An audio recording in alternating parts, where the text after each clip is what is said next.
So whatever you do, just make sure you join as many group builds as you possibly can, because there's always time.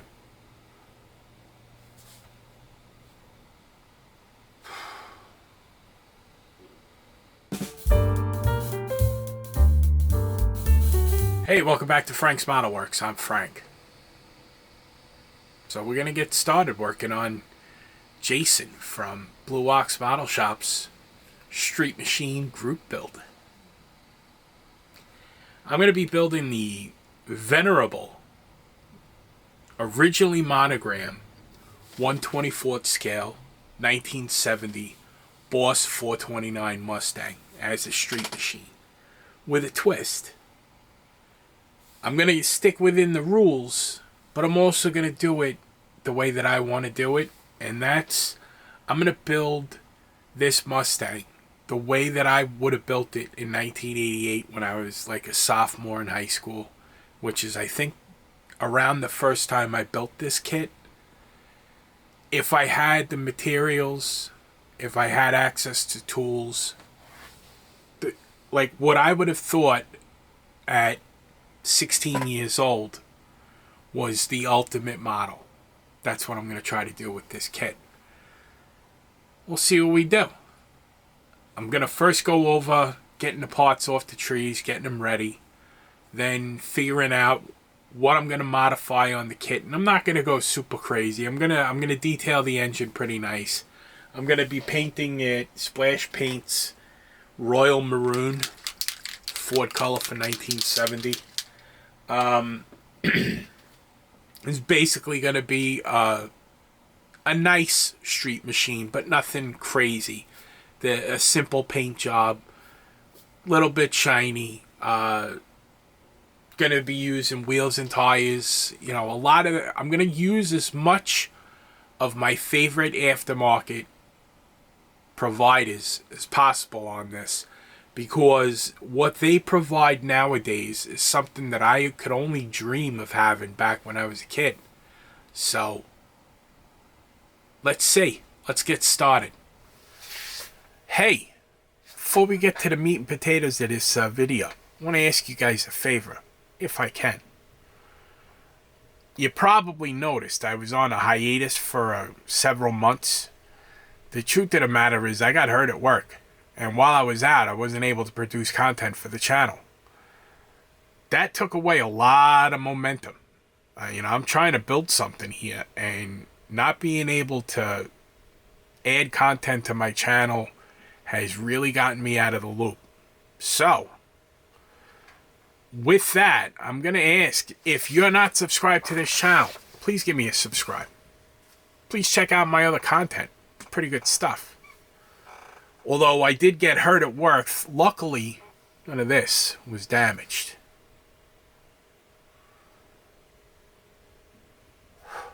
But I did lose my momentum. So, if you could do me a favor, spread the word about the channel. If you're a content creator, give me a shout out if you can. Like, comment, subscribe. That's all I'm asking you to do. Let's build that momentum up again. And I could use the kick in the pants.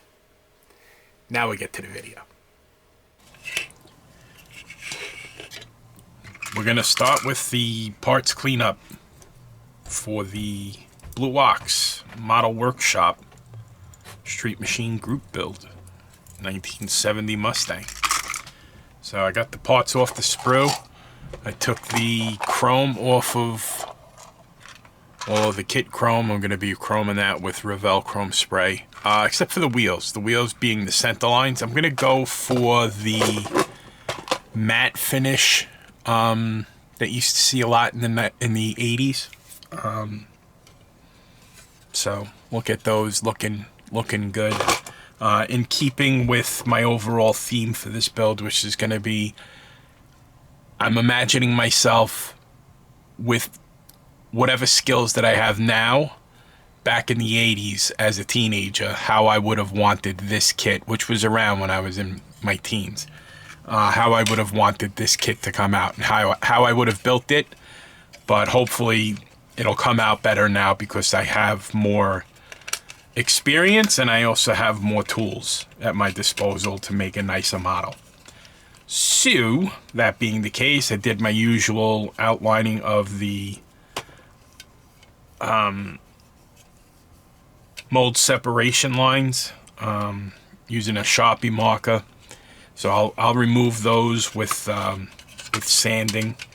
One thing that I noticed in test fitting is that the fit of this fascia is a little bit wonky, and it appears at first to be oversized. If you see how by my thumb it's overlapping a little bit, but what it's calling for is actually almost like a squeeze. So you've lined it up and you squeeze like that, and that'll get you to where you need to be in order to get that on there. It's just that's gonna be scary, a scary thing to do after this has been painted and cleared and polished and sanded, and then having to glue this on to there without getting, first off, my thumbprints everywhere is going to be a challenge, but we'll see what we can do. Looking through, I found a, typical artifact of 1980s monogram tooling is these ejector pin marks. Now, this is under the seat, so I'm not even going to bother with these, but these right here are in the they're in this little package tray, and they will be, I already removed one. I was gonna try to put like speaker grills back there, but the speaker grills would technically, not for nothing, they would be here, they wouldn't be down there, so it would be kind of hacked to just throw two speakers there. No offense to you if you've done it, don't go waiting outside my house so you can smack me. So what I do is I just take my Dremel, I got a little grinding bit on there.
Okay, so I'm not looking to restore any of the surface here because I am going to flock this anyway. I'm just going to get it flattened down.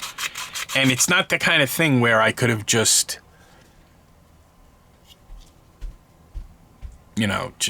flocked over it. You would have seen the rise because it stood tall probably a good, I would say, at least 1/16, maybe an 1/8 of an inch. It was standing up pretty tall, and it is visible from the back window. So got rid of it. Yeah, it's gone. Say goodbye.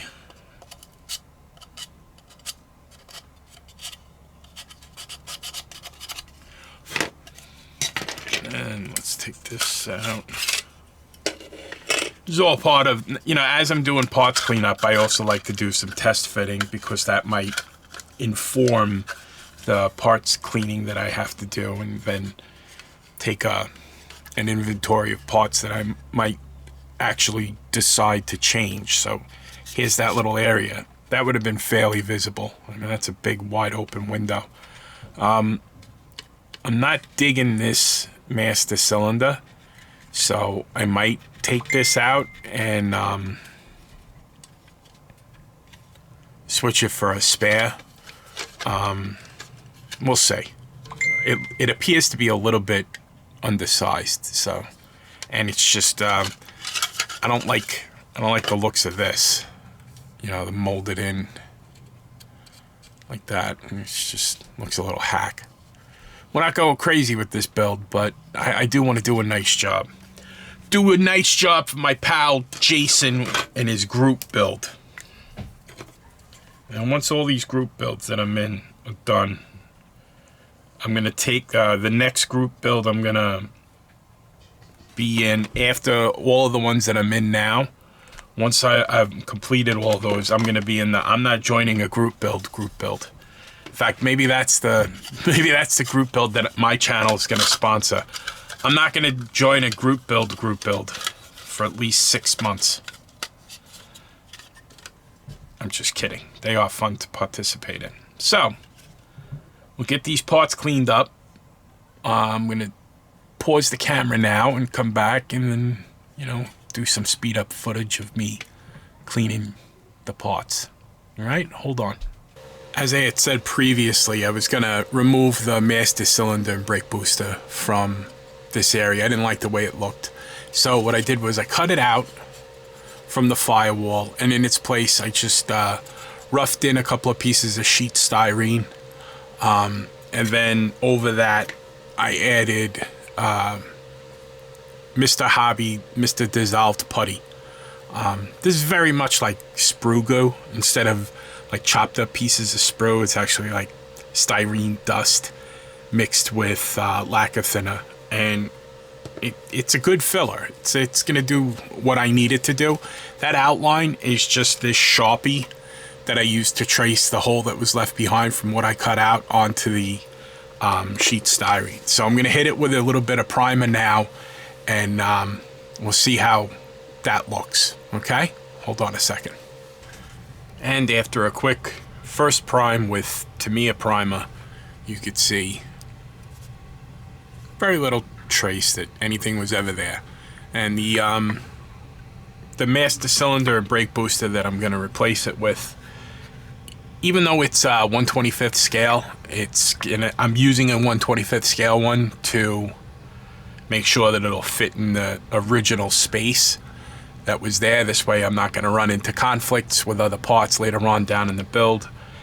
And most people won't be able to notice the difference between a 1/24th and 1/25th. And not for nothing, the one that was there didn't look all that much like a 1/24th scale brake booster and master cylinder. So work will continue, and I will keep you updated.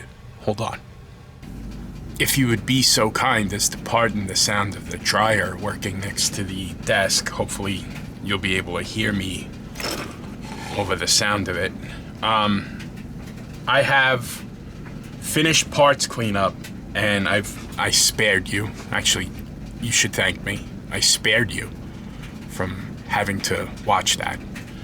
And now's the part of the build where I modify the parts, where I'm going to be adding detail, or if I'm going to drill and pin something, now is when I'm going to do it to aid in assembly later on. So I'll show you how I am going to be proceeding. Key points, especially if you're working with a Revell or a Monogram kit of this vintage, or even up until now. I think nowadays they're starting to put, like, right there, there's the copyright stuff, but the original trademark stuff was over here. So you got to be careful, really get in there and dig that out, because if you use lacquer paint and you haven't sanded it down enough, the lacquer paint will bring it, and you'll see it ghosting. The hotter the paint that you use. If you're using enamel, it's not really a concern, or acrylics, it's not as much a concern. But once you start getting into your lacquers, just make sure that you get in there with nice coarse grit, and then work yourself up through finer grits, so that the stuff that you want removed is removed. Keep an eye out, just like on the body, you want to keep an eye out for mold separation lines, particularly with a Mustang suspension of this era, because there's going to be mold separation lines over here. And once you paint this, it'll pop right out. You might not see it now because it's white plastic, but if you don't watch, if this is something that you want to do, So you want to get in there, this sway bar or whatever it is. This is going to have mold separation lines. You just got to keep an eye for where they would be and get rid of them. What I like about this, I forgot about this in this kit, is that there's detail molded to the bottom of the interior tub that when you put the two together, that's pretty nice. That's going to aid in masking off. I'm pretty sure, although I'll check before I make a final decision, that Mustangs and Fords in general of this era would be primered in this area. The frame itself would be black, so I believe the primer might have been a red oxide, but again, I'll try to find some references for that. It could have just been a gray primer. This build itself is not going to be like a rotisserie restore. This is going to be a straight machine, you know, down and dirty. The guy, I'm not going to be putting premium options on this car like a spoiler or the wing on the back. This guy wanted a down and dirty street machine with a tunnel ray. So that's the story that we're going with. But I set myself up for, you know, just to try to make painting easier as we go down the line, and making sure that any of the detail that I want to enhance isn't marred by mold separation lines. Okay? Now, one of the things that was very prevalent of monogram kits of this era, and even Revell kits of this era and into the 90s, was the lackluster fit of the exhaust pipes to the exhaust manifolds or to the headers. So in order to help with construction, I've gone ahead and drilled and pinned the end of these exhausts, and I've drilled out the corresponding exhaust manifolds where they're going to mate with the engine, if you can see that hole right there. And that'll help when because I am going to attach these to the engine. That'll help later on during final construction, because I've had it happen where trying to glue these, gluing these together, I've gotten glue on the bell housing and glue on the header itself, and it's just something that you got to touch up later. So it's better to address it now. Give yourself the best chance possible during final assembly. Now, if you look at my models are, I'm not gonna say I'm good. I make really nice sub-assemblies that I massacre during final assembly. That's where it all goes wrong for me during final assembly. So I try to give myself the best chance I can, you know? And knowing how I screw things up, because I've been screwing them up for such a long time, I know where I can improve on my workflow for the final assembly. I never like the turn down pipes, because I find them a real pain in the neck to drill out, and I don't just like putting a glob of black paint in them to try, so I cut them off. And then I cut out some pieces of aluminum tube that will fit over the ends thusly.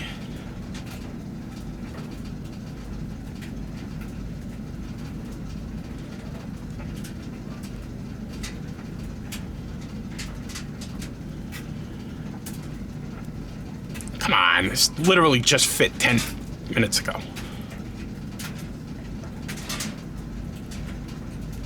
Alright, well, I gotta take a file to this one, open it up a little more. So those will be, that's what's gonna be sticking out of the rear end on that. As I like to add on my models, drilled out for valve stems on these center lines. These have been de-chromed. They're going to be sprayed matte aluminum, as I mentioned earlier. And I'm going to be using if you remember these kits in the 80s, the fat radials, the taller radials for the rears, and then the regular size radials. That, I mean, these things were such a staple on monogram kits in the 80s. They just don't feature the Goodyear GT radial lettering on them. That I tried so hard, so many times, to the point of fury, to try to hand letter, and I could never get a good, like, I might be able to get 1 out of the 4 tires in halfway decent shape for, you know, for the lettering to be in halfway decent shape. I'd get 1 tire, and I'd just try to do the outline. And on these, if you remember, the lettering on these was very, very shallow. It didn't stand very proud from the surface, so it was even harder. You were almost trying to, and back then I didn't know anything about dry brushing. I probably would have screwed it up anyway. So what I wound up doing was I got, hold on a second, let me just get them and I'll show you. This is what I was gonna tell you about, and it's better if I just show you. I got these from Firewall Modelworks. Mr. Osborne has some beautiful products, but his tire decals are superb.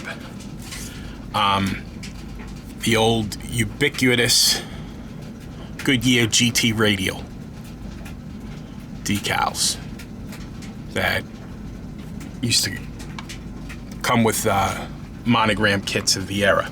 I also, because I saw these are Eagle GT2. I once almost talked my father into buying a set of Eagle GT2s for the 1974 Ford station wagon that we had. He almost went for it, and then at the last minute he balked, and he wound up buying white walls, like thin white walls. I forget what they were. They were much cheaper, but it was probably for the best that we didn't put those tires on, because if you remember from my Model Cars and Coffee episode about station wagons, that car got stolen. So they would have not just gotten the brand new $1,300 C6 transmission that was put into it the week before it was stolen. They would have gotten the Eagle GT2s. It's a good thing. Moving on. In the engine area, as always, whenever you have just engine halves and they split the oil pan down the middle, I always sand that out. It's a personal thing of mine that I need this to be with no seam in it, because it just bothers me if it does. It doesn't bother me on yours. I'm not judging yours. I only judge my work. So that's something that I'll always work on. Now, quick tip in this area. Try to leave this. Don't polish this to a high shine unless you're going to be using CA glue. If you're going to use solvent glue, and once you sand this beyond, say, 400 grit, and you start the polishing process, there's a possibility that the pressure that you're putting on it could cause stress cracks, that if you come in here with any type of lacquer or the paint that you use could then pop those joints. If you're going to do that, just use CA glue. You hit the joint, then you hit the CA glue with some kicker, and then you can bring this down to as high a shine as you need. You just got to be careful, because CA glue, under pressure, if you're really squeezing it, you could pop the joints also. Just be something to keep in mind should you choose to clean up these seams. I'm going to be putting, the only concession that I'm going to make to this being a modern build is I printed with my brand new 3D printer that I got as a surprise from myself for my birthday. I 3D printed these. They're not carburetors. They look to me as if they're Sniper EFIs. I wanted because I'm doing the tunnel ram, I wanted something that would match the apparent bolt pattern on top of this, and these Sniper EFIs match nearly perfectly. So They're gonna sit on top of there like this. And then these velocity stacks are from Detail Master. And they didn't fit perfectly at first, so I just used a grinding wheel in my Dremel to grind them out a little bit on this surface. I wish I could see if this focuses. There is a way. You know what? I could probably, I have a monitor that hooks up to this camera that I could try to, I'll do it later. Suffice it to say, this has been sized so that it will fit on top of this. And that's my concession to modernity, is that I wanted to have something that would look clean on top of there. And it also looks a little bit easier to wire, because I am gonna try to put fuel lines so that fuel lines would attach. One's a fuel line, the other is, I guess, a return. So they would attach to these little nipples right there. So, what have we next? In the interior, I cleaned up the seats, the seams on the seats. You don't have to go crazy. If you're gonna concentrate anywhere, just concentrate in this area. You might have to take a file and redefine these character lines in the seats, the upholstery seams, because there is a plastic seam that goes along here that you'll probably flatten out while you're sanding away the seam.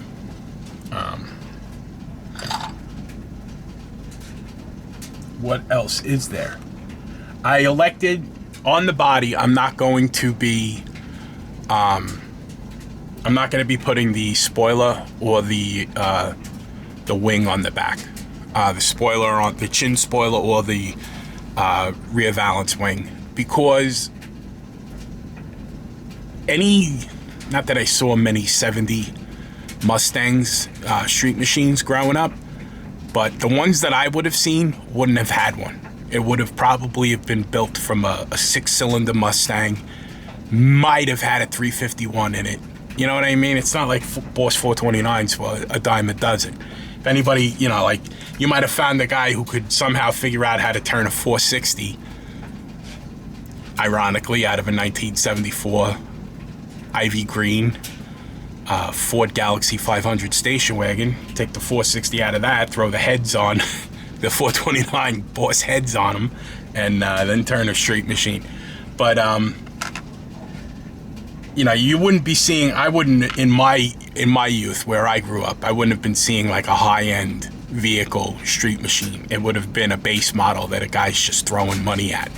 So that's where we stand right now. And as things update, I will keep you in the loop. So hold on. Updates, we got them.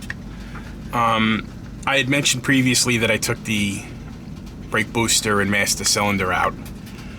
What I also did was, there was a witness of what would have been the detail of a washer fluid bag on this fender well. I removed that, and I'm going to be replacing that with this piece that I got from VCG Resins by Reese. This is a beautiful little detail. The lettering on this is, you can read it. I put it under my magnifier, and it says Fomoco. So that will go there and be paint detailed. All right, hold everything. Hold the presses. I just Googled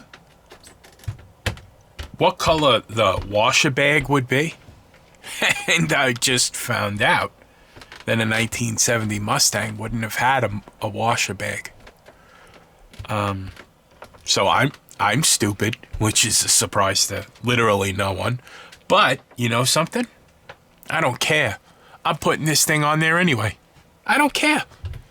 And I'm gonna paint it blue, just so it stands out more, because I want to show off what Josh over at VCG Resins provides as a product.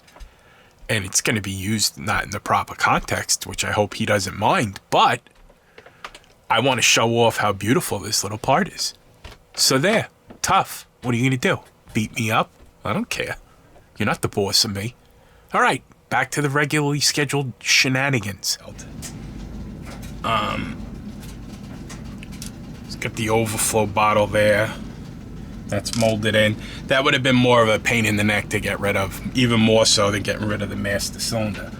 I'm also going to be, there was a hint of molded in detail over here for the ignition relay of Fords at the time. So I have a spare parts kit of the 71 Mach 1 Mustang that I'm going to be parting out. And this is something where, again, the difference between 124th and 125th, this is an improved, although this is a 125th scale part, it's an improvement over what the 124th scale kit had. And I don't have any of these in 124th scale. So I had this on hand, so I'm just trying to add verisimilitude rather than the appearance of realism rather than actual realistic.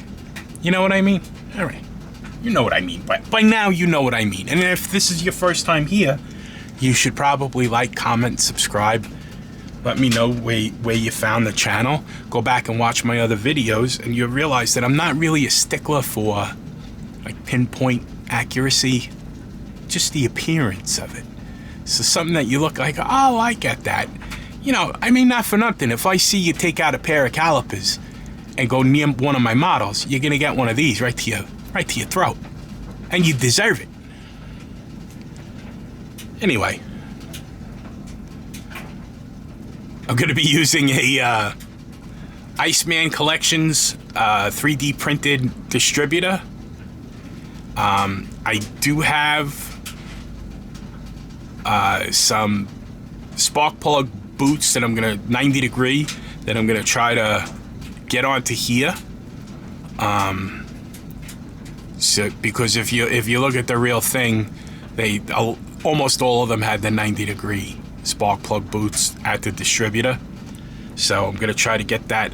The only thing is I might try to figure out how I'm gonna get a vacuum advance, although I'm not really, I don't think I'm obligated to put the vacuum advance on, but you know, we'll see what we can do.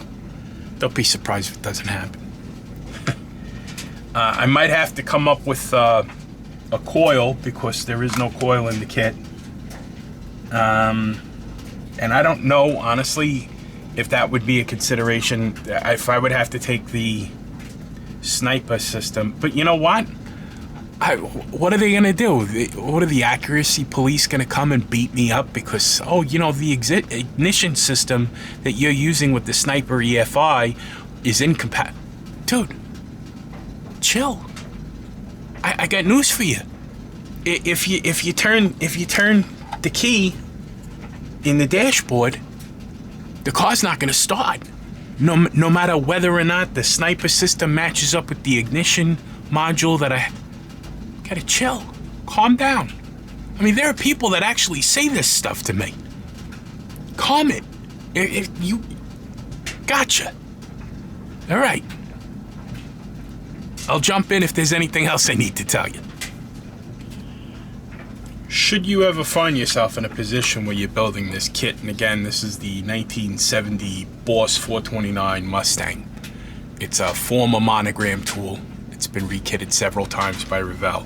But should you ever find yourself wanting to use this hood, and I believe the stock hood is like this also, it's got these hints at hood hinges. It's not really going to help you much as far as mounting the hood open. It's just basically you're going to be taking the hood off to display the engine anyway. I might actually cut these off, but then I'd have to, we'll leave them. Try to keep in mind, because of the age of the tooling, you're going to have some serious ejector pin marks in this area. I already took them down quite a bit with the Dremel, but I could still feel them standing proud of the surface, and they are actually affecting the interface between the body and the hood. You're going to want to, especially if you're going to be displaying the hood on the model, you're going to want to get this area. The eye is drawn on a model car a lot of times, especially later model cars. The eye is drawn on how people work this area. So should you want to increase your tolerances here and make this a better fit, you should also know that in this area right here, where this little hood hinge attaches, there is a mold separation line right here that's causing a little tab to stick up proud. You might be able to see it in this area right here, and that's actually affecting fit in this area. And then you're gonna have to first remove that. I'm using a UMP Ultimate Modeling Products 180 grit sander.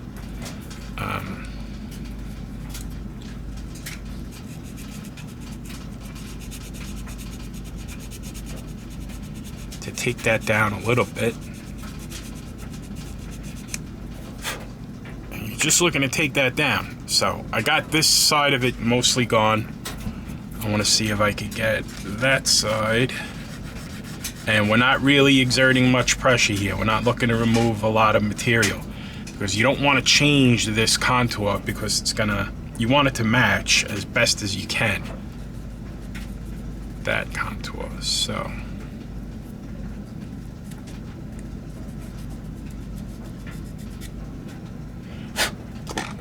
let's see how that helped. All right, so now we're still gonna have to, you see, it's right there and right there it's pinching. The gap isn't uniform, and it's preventing, it didn't help that the screw attachment point was right here, and it's this big honking tab. Yeesh.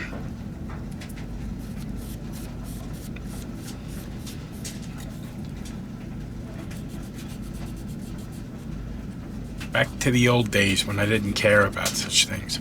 I tell you, when I was a teenager, I would never even have thought to look. Like, you know, as long as the hood's not sticking up like that, I would have been happy.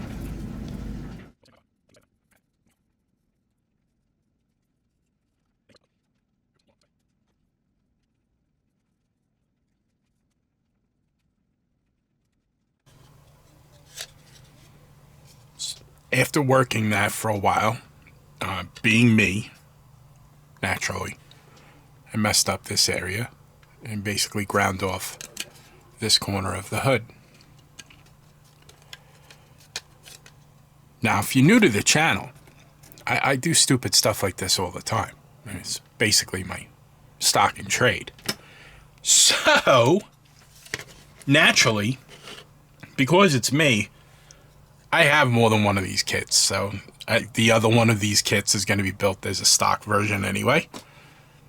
So I just took the other hood, the custom hood from that one. Did the same preparations for it. I did preparations I through H. And this is the final one, preparation H. And it fits on there about as good as it's gonna get. Good enough for the governments we date, or something like that. So, moving on. I have been working on the distributor wires, the coil, and what else was I doing? Oh, painting the distributor, just to get those parts ready for assembly and paint and stuff like that. I try to get the drilling and the parts modification done as much as possible before I prime and paint. This coil is from Morgan Automotive Detail. As you can see, I drilled out the hole for the coil wire. These are the plug boots I was telling you about. 90 degrees. I got these from mcvproducts.net, Matthew Inman's company. There's going to be links down in the description for all of these products. I'm going to try to use as many of my favorite suppliers as I can. Like I said, I got VCG Resins by Reese. I got a part from Detail Master. I'm going to have some Model Car Garage. I got MCV products, and I got Iceman, Joel, some of his stuff. Looking at this, at these plug boots, these are really nice. And having just gotten into 3D printing myself, when I look at what I'm trying to print and what Matthew is able to print, these guys, it gives you new appreciation for the products that you buy from Josh at VCG and from Joel at Iceman and from Matthew at MCV. Their resin and their printers are dialed in because they produce a consistent quality product that isn't, it's not, these printers are not plug and play. Let me tell you, right now I'm finding that out. You might hear in the background a fan. I'm actually trying to print something right now. So my hat's off to those vendors. They do a tremendous job in and they keep the costs down pretty nicely. And you're getting a lot for your money when you place an order with these guys.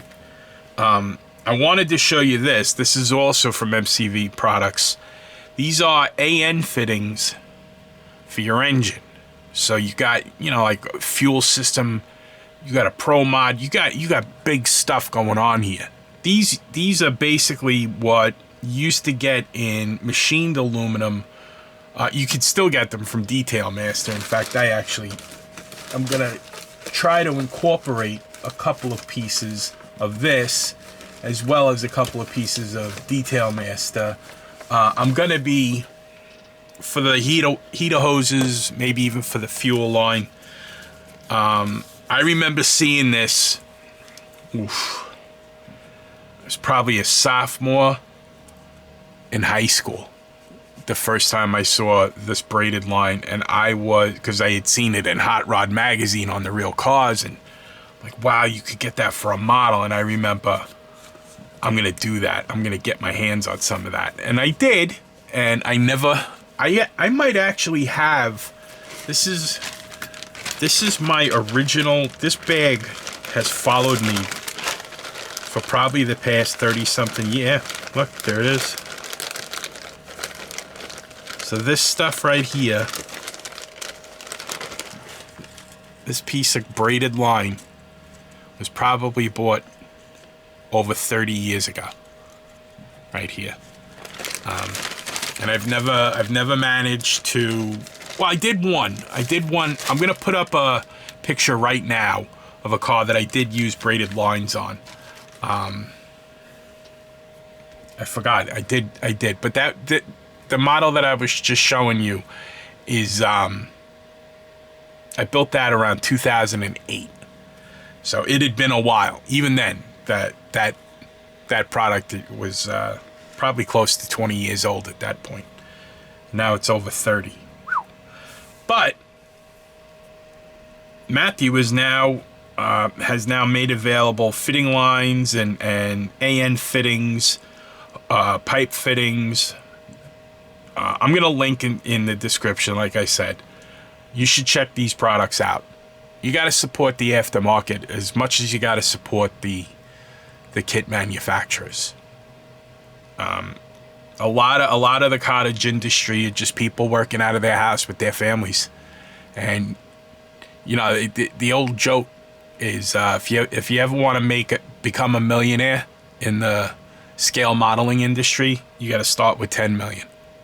And it's a labor of love, so you got to have some respect for that. And when I see stuff like this, and now getting just an inkling of knowledge as to what goes into producing something like this and then producing it on a scale where it's marketable and you provide your customers with a sense of quality. I have a newfound respect for Matt Inman and Josh Reese and Joel. I can't thank you guys enough. I mean, I feel bad now. I'm not going to send you more money, but if you raised your prices, I probably wouldn't complain. So moving forward, we got the plug wires, the boots ready to go. I drilled out the holes in the valve covers. I got to start working on fuel for these snipers that I printed myself. And I got to be honest with you, kiddies. I don't think I did a half bad job. There's no lines in it. I mean, it's a good file. Took me a couple of times because the artist who drew the files offers them to you in 1/10 scale and then gives you a formula for reducing the file itself in Chitterbox, which is the program that we use to we 3D printers use to slice the files so that they could be printed. And I had to play around. I had a couple of really bad prints where these were coming out too big, much too big. They were coming out closer to 1/20th scale as opposed to the 1/25th that I was after. And I found that the file that I used, if I reduced it 34% for these, they wound up becoming the perfect size to fit onto this kit piece, which is the top of the tunnel ram. And they are just about perfectly sat on top of there. So we'll get some fuel lines up there. We'll create some verisimilitude. We'll enjoy our hobby, and I will talk to you in a couple of minutes. In order to fit the tunnel ram manifold, it was almost like this was added as an afterthought, which it probably was back in the day. But in order to get it to look good, I had added some sheet styrene to the bottom of it so it would sit flush up against the engine block, the top of the engine block, as you could see. And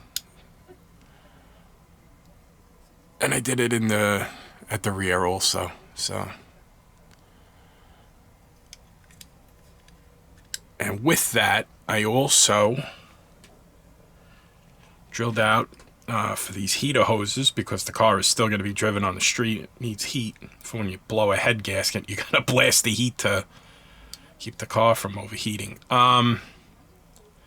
So these are gonna go into holes right here. This is less about an accurate position for where they would go on the real car. They're in the same, the right general area. This is more of an ease for hiding the smoke and mirrors that we have to do. And that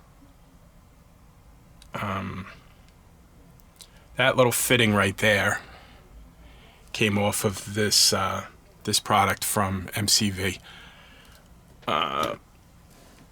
And like I said, I'll have links down in the description. So that's one. I might have to drill that hole a little bit wider for this one. It was cooperating last night, but that's the way these things work. From one day to another. And this one goes to the lower. And these, I'm looking at the prototypical ones. They actually run along here rather than go off to the side like most heater hoses do, and then that'll go in and disappear into the firewall. But I'll get that hole wallered out. I used another section of larger braided hose with some Detail Master compression fittings, using the same the kit's thermostat housing, and then that'll just go right directly into the kit manifold like that. And I'm gonna give these fittings like the anodized look that would have been really popular back in the 80s. And as far as that goes, I did get some. Oh, what are you doing out here? I did get some of the drilling done. I'm gonna wait until everything's painted, as far as the fuel lines for the carburetors or snipers, whatever you want to call them. The fuel make it happener, as it's called on a popular YouTube channel for full-size vehicles. So we'll tighten this up once everything gets painted, and we have, there's no point inserting things and then painting afterwards, because then it's gonna be messy. So with that done, all of the preparation work is done for the model, and I could proceed with priming and painting, which is going to be covered in a future episode. So I'm going to put you on the tripod. I keep saying it like that. What's the matter with me? The tripod, and we'll sum up. So how you doing over there over on the tripod? I trip over my words a lot. I trip over everything a lot. So we're off to a good start. We got the parts off the trees. We cleaned them up. We did a little quick prime of the body. Dug out some panel lines, actual panel lines, not necessarily mold separation lines. We figured out how we're going to modify the parts to add the aftermarket stuff that we're going to be adding. We featured as much of our favorite providers as we can. And there's going to be links to all their products down in the description. But you'll ask, where'd you get those carbs? So coming up in the next episode, we're gonna be priming, painting, hopefully, and move right along. It's not like I'm building 5 of these things. I know it was a lot. The Porsche group build was a lot. Yikes. So, with that, we're off to a good start. As always, I got Frizzo's back. I appreciate your support. And, until we speak again, my friends, take care of yourselves. Be well.